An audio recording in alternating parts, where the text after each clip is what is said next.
ఒక చిన్న గ్రామంలో రాహుల్ అనే యువకుడు ఉండేవాడు.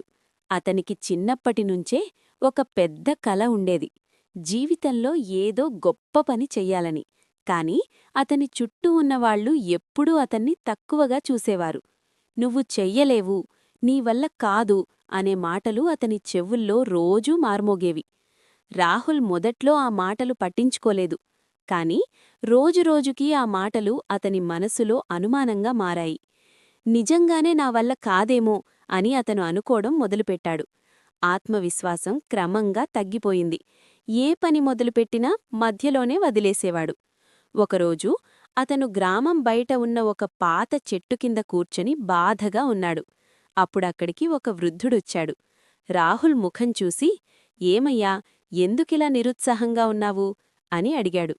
రాహుల్ తన కథ మొత్తం చెప్పాడు. అందరూ తనను తక్కువగా చూస్తున్నారని, తనకు ఇప్పుడు తనమీద నమ్మకం తగ్గిపోయిందని చెప్పాడు. వృద్ధుడు చిరునవ్వుతో ఒక చిన్న కథ చెప్పాడు. ఒకసారి ఒక చిన్న పక్షి ఎగరడం నేర్చుకోవాలని ప్రయత్నించింది. మొదటిసారి పడిపోయింది. రెండోసారి కూడా పడిపోయింది. చుట్టూ ఉన్న పక్షులు నవ్వాయి. నీవు ఎగరలేవు అని చెప్పాయి. కాని ఆ పక్షి ఒకటి గుర్తుపెట్టుకుంది. నేను నమ్ముకుంటేనే నేను ఎగరగలను అని. అది మళ్లీ మళ్లీ ప్రయత్నించింది. చివరికి అది ఆకాశంలో ఎగిరింది. ఆ కథ విన్న రాహుల్ కాస్త ఆలోచించాడు. వృద్ధుడు మళ్లీ చెప్పాడు, నీ జీవితాన్ని మార్చేది ఇతరుల మాటలు కాదు, నీవు నిన్ను నువ్వు ఎలా చూస్తావో అదే. నిన్ను నువ్వు నమ్ముకుంటే నిన్ను ఎవ్వరూ ఆపలేరు. ఆ మాటలు రాహుల్ మనస్సులో ఒక కొత్త వెలుగు నింపాయి. ఆ రోజునుంచి అతనొక నిర్ణయం తీసుకున్నాడు. ఇకపై నేను నన్ను నేనే నమ్ముకుంటాను. అతను తన లక్ష్యంపై దృష్టి పెట్టాడు. రోజూ కష్టపడి పనిచేశాడు.